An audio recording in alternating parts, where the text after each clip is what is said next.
ছাইরা যদি যাইবি বন্ধু মায়াকে এনে দিলি চলো নাতে বুক ভাঞ্জিয়া কেন বাপর করিলি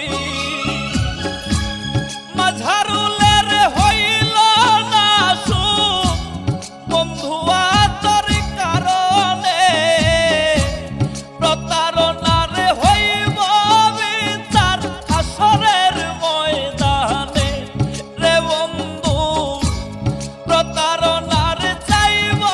বিচার আসরের ময়দানে কোন সে দোষে দুঃখ দিলে আমার সর